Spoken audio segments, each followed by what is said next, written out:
Good afternoon.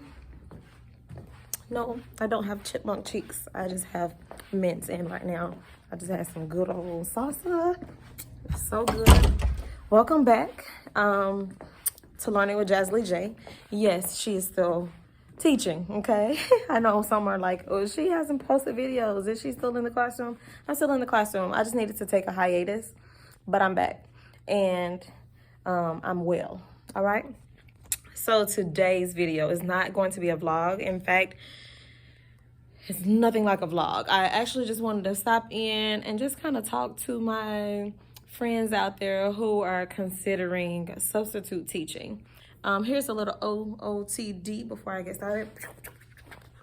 Y'all, so if you've been watching Learning with Jazly J, y'all know I've been on my weight loss journey. Your girl is down 15 pounds. Yes, this is a sidebar, but we family here. Your girl is down 15. It's helping me like keep my energy up in the classroom, and that's very important. Teachers should talk about that because there is a direct relationship between stamina, health, and having energy in the classroom, and you know, making sure we're at our healthiest self. So I'm proud of that. I still have about 15 more to lose before I can feel comfortable. And I'm a mom of a 2-year-old, so it's me basically trying to get all that pregnancy weight off. Maybe TMI, I don't know, but this is an authentic platform here, okay? But like I said, today's video is about substitute teaching because I want to help you out. I think that substitute teaching, if I be honest, is probably going to be the most demanding aspect in the realm of education right now. Because if we be honest, many teachers are leaving the workspace when it comes to education. They're leaving in droves. And, you know, no judgment here. I totally understand. I support everyone making the best decision for self. So with that being said, though, like I said, many teachers are leaving by the droves. Sorry, y'all, I'm trying to position this. It's probably going to look a little awkward because I'm trying to gather resources and things for my students before they come back from specials. So I'll be talking to you, but I'm working here too. And like I was saying, I predict that substitute teachers, the demand for that is going to increase even more than it already is because many teachers are leaving the field. You do have a lot of new teachers coming in, but they're not staying long at all. There's no real retention, and that's just the reality of it for various reasons. Low pay, high stress, just a lot of changes going on, not enough support to help you with those or to accommodate those changes. So, you know, like I said, I want to put my friends onto game and say, hey, substitute teaching, it was amazing for me. I used to substitute teach years ago, and I did that for years while I did HR and I was a probation officer and all of that. I would substitute teach on the side on those days where I didn't have to work on my other jobs. So I loved it. I miss it because the great thing about it is you can choose where you want to go. You can choose what grade level you want to deal with or what grade band you want to deal with. And you can choose when you want to do it. You don't have to do it every day. Hey, if you want to say, let me run up the bag a little bit by going in and substitute teaching for 2 or 3 days a week. And then the rest of those days are all yours. You do what you need to do with them. Maybe you're already working a full-time job and you just kind of want to toy around with education a little bit without committing. So substitute teaching would be great for you. Honestly, if I were to leave the field of education, I would still continue like substitute teaching. You know, if life gets hectic or if it's just necessary for me to ever stop teaching or take a pause, I would substitute teach. I really enjoyed it and I missed it. You get a chance to really meet so many children, so many staff members, and make connections. So that leads me into what my topic of the day is: how to be an effective substitute teacher. So here we are. Number one, the first thing I would recommend is getting to your location on time. I'm going to be honest. I'm not the person who gets to work super early. I'm an early bird, but I'm an early bird for getting up and taking and doing self-care. I'm an early bird for that. So when I get up early in the morning, my mind goes straight to that. Whereas you have some people that when they get up, they can just be like, let's get ready for work, and I'm out the door so I can get to work 30 minutes early. That's not me. I like to get to work about 15 minutes early when possible. So whatever your cup of tea is, just know that being to work on time for anything, for any field, it's essential, because being at work, especially as a substitute teacher, it allows you to kind of process everything, process where you're going. Also, when you get to the school, more than likely there will be someone on the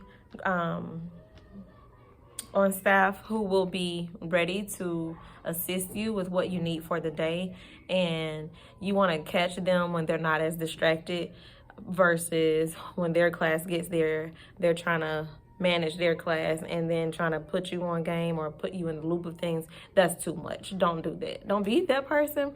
Get there on time so that you can feel like, you know, you're being helped without being rushed. That's what I would encourage. So that's number one. Get there on time as a substitute teacher. All right, so I told you I'm looking down because I got to put my resources together. But the second best thing that I can suggest. All right, so the next best thing that you can do for yourself to be an effective substitute teacher, in my opinion, is the first best thing, but that's arguable because many people feel like being on time is critical, is number one uno. For me, I feel like people can get there on time and be so ineffective. So that's why I'm debating that this point that I'm about to drop is the most critical. And that is sticking to the script. Stick to the script. Do exactly what the teacher of record has left for you to do. Just do that. Do what the teacher has asked you to do. More than likely, however they left their directions is going to help their classroom flow. They know the flow of their classroom, so they're trying to set you up for success. So just follow the script. Now, there have been instances in the classroom when I was a substitute teacher where the teacher really did not leave much at all. And there were no instructions other than, hey, here are some packets here. Let the kids work on this all day and go for what you know. I've been in situations like that. So for me, it was critical that I also had a backup plan. So that is another thing that I would suggest. Hey, have you a backup plan. A backup plan could look like pulling up a video, right? If a team teacher could give you access to a computer, a projector, and you projecting some type of resource that would help facilitate what the students are working on. So let's say the students are currently on informational writing. Well, you could pull up a video on an informational text and then just talk about what elements the students can see within that text, because that will tie into informational writing. So that's what I mean. Everything that you probably did in school, I know it can help you when it comes to creating a backup plan, no matter what field you're in. And I know it because I've been there and I've done that. So if you're just a person that loves to learn and you naturally just know how to flow, you'll be fine you'll be fine when it comes to having a backup plan. But you do need a backup plan because there will be some teachers who may have got called out for an emergency and didn't even have time to put together a plan or a set of instructions for you. So you need to be able to have a backup plan in place. So think about that, consider that, but definitely stick to the script. Do what the teacher asks you to do. Thirdly, I would say this saved me from having horrific substitute teacher stories. I know y'all waiting for it. Yes. You are not a police. Ting, ting, ting, ting, ting, ting, ting, ting. You're not a police. You're a classroom manager. So you manage that classroom, you manage the behavior going on there, but it is not your job to go in and try to demand respect off the bat and people are going to listen to you. You don't do that. They're not going to buy into it. They're not, especially if you decide to do it on the middle and high school levels. When you go in, remember your job is to manage the classroom. It's to make sure that no one hurts or harms themselves, yourself, or anyone else, okay? You're not a police. As soon as you see something going a little awry or a little left, go ahead and call that front office, get them down here. That's all. It's not for you to decide, should I do this? Should I call? Should I control the situation? No, that's not your classroom anyways. Like, you're not getting paid for that, sis. You're not getting paid for that, bro. Okay? Go in there, do your job.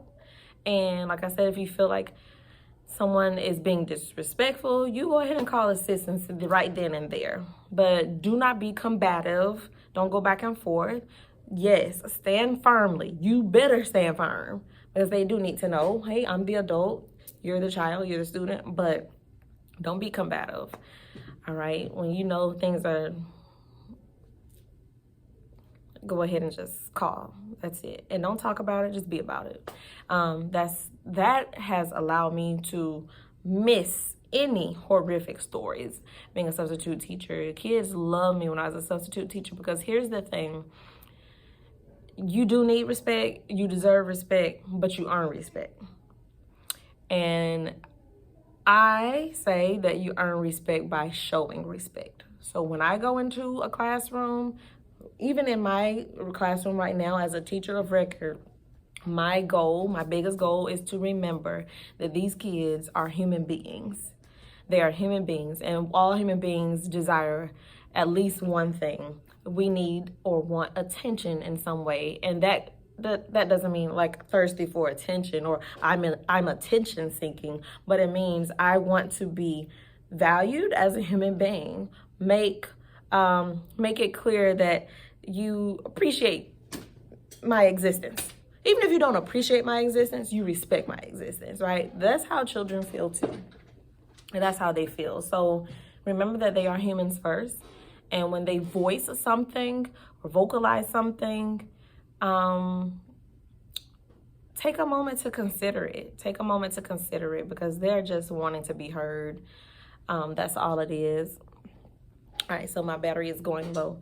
But that has allowed me to be like a preferred substitute teacher. So a preferred substitute teacher is like the substitute teacher that everyone calls on when they know he or she is going to be out, because they know, hey, my classroom will be a-okay when I come back. You know, that's what allowed me to be in that position. I wasn't combative with kids. Yes, I still allow my personality to shine through. So, you know, I can be sassy and petty at times, but you got to know how to discern when is the right moment. There's a time for everything, and you also need to know the kids. So I was building relationships, and I was seeing some of the same kids over and over. But even when I went into new territories, you know, you scope the room out. Use your social awareness. Use those social cues to figure out how these children are. And you won't always know, and that's not your job. But for those moments where you can kind of gauge what's going on, use that to your advantage. But the job is not to go in there being a police. The job is to get the work done and to help kids feel like, you know what, this is a safe environment, and I'm here to just make sure that this is a safe environment for you while your teacher is out today. That's it, because it's still someone's child, and it's very important for us not to go back and forth. One thing I'm not going to do is ever go back and forth with a child. No, I'm going to go ahead and call administrators. Hi, Come on down. There's this X, Y, and Z is going on. I will not go back and forth with children. Thank you so kindly. I appreciate you. That's just what it is. I'm not going back and forth with kids. These kids can be out of hand sometimes. And for various reasons, you never know what's going on with them. But what you don't need to do is get out of hand. So just call. All right, so my next point, as we talk about discipline a little bit, make sure you understand or have an idea of what a discipline plan is. My advice is to ask the grade level chair or just a team teacher in general, what does discipline plans look like when the teacher is out? Like, what do I do? What steps do I need to take to make sure I am keeping track of any discipline issues? Or what if I just want to praise a child or praise the entire class because they were so on task today, they were respectful, they were helpful? Because that's important too. We need to track those positive moments as well. So I would encourage you, once you arrive to the school, ask about the discipline action, because you need to have one in place so that you know what is protocol, what steps you're supposed to take when you see X, Y, and Z happen, that sort of thing. Okay, so, like I said, if you are attempting to create bonds, appropriate bonds with students, you're more than likely not going to run into any discipline problems. All right, and I've already kind of touched on this next point too, a little bit, but let your personality shine. If we be honest, being in the classroom is all about entertainment. I'm naturally a person that likes to perform anyways. Shameless plug, Chelsea Brianna J. Go subscribe right now. Pause the video. Bloop. I'm gonna give you a few seconds here.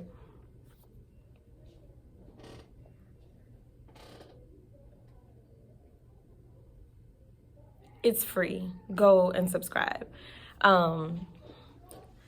It's all about performing. It's all about performing. Children like to be entertained. So allow your personality to shine through. I'm not saying you got to be dramatic. I'm dramatic, but you don't have to be dramatic. You might be funny, like just naturally funny. Maybe you have jokes for days. If you have some appropriate jokes in your bag, pull them out. If you're really great at dry humor, pull it out. They love that.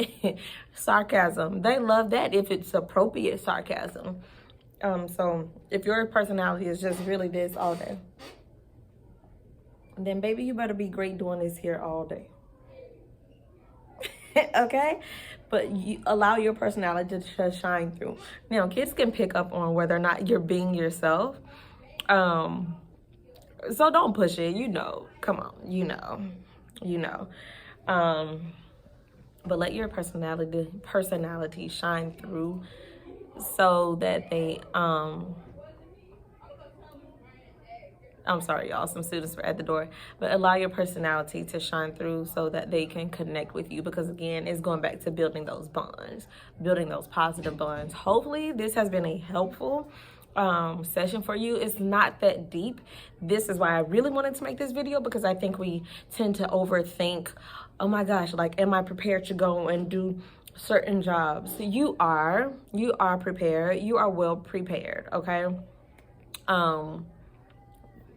Just be you, be kind, because that's what we should be doing as human beings, and just be prepared by having plans in place. Like, that's just it, y'all.